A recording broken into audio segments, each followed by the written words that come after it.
Okay, welcome back to Calculus 3, Summer 2019. Again, my name is Chris Schrader, and in this video, we're going to be going over the syllabus. So you clicked on this link to be watching this video. The link right below it will open up the syllabus for our course, and we'll just walk through this together. Let me zoom in a little bit for you. Okay, so information about the course there at the top, and information about me. Again, my office in Lapham 105. This is my office phone number and my mobile phone email address. And again, you should be able to find me in my office most days during the week. If you want to make an appointment to come by and see me or to meet online, please let me know. This is Math 276, Calculus 3. The prerequisite is Math 275, that's Calc 2. These are the things that we are going to be covering in Calculus 3, not prerequisite material, things we will be covering. Polar coordinates, parametric equations, vectors, and so on. The text is going to be this Calculus Concepts and Context, 4th edition by Stewart, and we'll use that for our text and for the homework. We'll cover all or part of chapters 9 through 13. A lot of material to get through in Calculus 3. Teacher education goals, general education student learning outcomes. Don't worry about those. Calculators are great. They're helpful, but you will not be allowed to use one on exam, at least not a graphing calculator. I will let you use a non-graphing calculator on the exams. More on that in a little bit. Speaking of exams, there's going to be 3 of those during the semester plus a final exam. So every couple weeks you'll need to take an exam. They're worth 100 points each. The semester exams, the final exam is going to be worth 150. They have a certain due date. You just need to make sure you take them by that due date. You can work ahead if you'd like. So you also need to take them in a proctored setting. So that's someone who's going to watch you take the exam, make sure that you are following the rules, not using resources that are not allowed, which is to say anything but your calculator in most cases. So a good place to take it is in the Math Tutoring Lab on campus, open from 10 to 4 Monday through Friday. That's in Lapham 108, right across the hall from my office.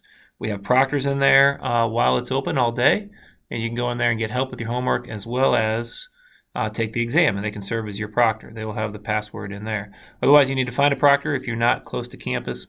Former high school teachers make really good proctors. Sometimes librarians make good proctors.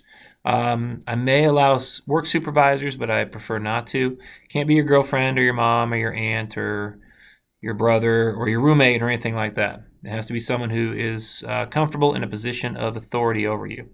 So if you have a prospective proctor, you need to notify me right away. I need the person's name, email address, phone number, and relationship to you.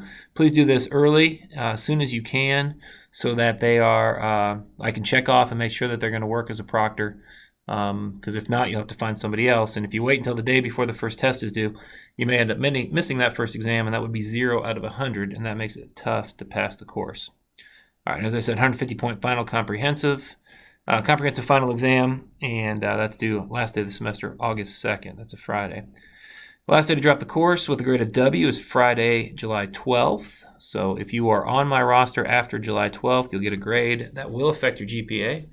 If you drop the class on or before Friday, July 12th, you'll have a W, and that will not affect your GPA.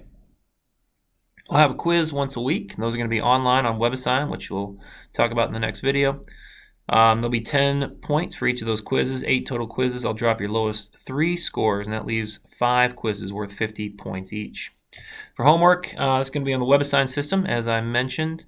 We'll talk about that in the next video. You have to have a WebAssign account. It's a free thing to sign up for initially. You have about a 2-week grace period where you can use it for free, but after that you have to provide an access code. You may be able to get an access code directly from WebAssign. You can do that, or you may have one bundled with your book. If you purchased a new book from the tech store, a new book from the bookstore, you may have a code bundled with that, and you can use that as well. If you have any questions about that, let me know.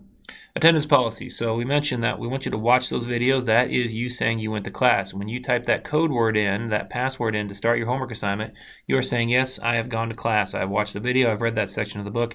I'm ready to take this assignment. Really, that's for your own good. If you just jump into the assignments without preparing for them, you're going to end up putting in more time than you would have if you actually prepared for the assignment in advance and then tried it.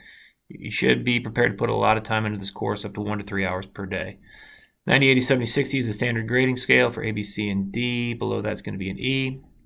As we mentioned, 50 points for quizzes, 100 for homework, 3 exams worth 100 points each, and the final exam worth 150. That's a total of 600 possible points. If you have any physical or learning disabilities that require special accommodations, please let me know immediately. And a lot of people try and cheat in these online courses, and they are usually caught.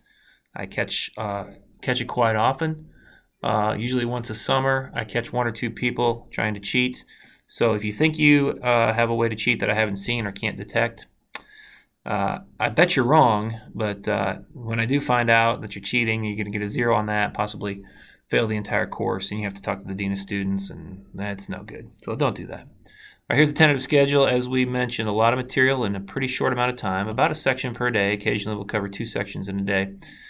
Some of these will be covered more in depth than others, but we do want to get an overview of everything from chapters 9 through 13. So there is our schedule as it's laid out. But the actual due dates themselves for these homework assignments will be found on WebAssign. So that is the syllabus. If you have any questions about it, please let me know. Next thing I want you to do is go back to Blackboard, click on the Assignments tab, and then click on that first link for the WebAssign video, and we'll talk about how to get started on WebAssign, and then you will be ready to start the course.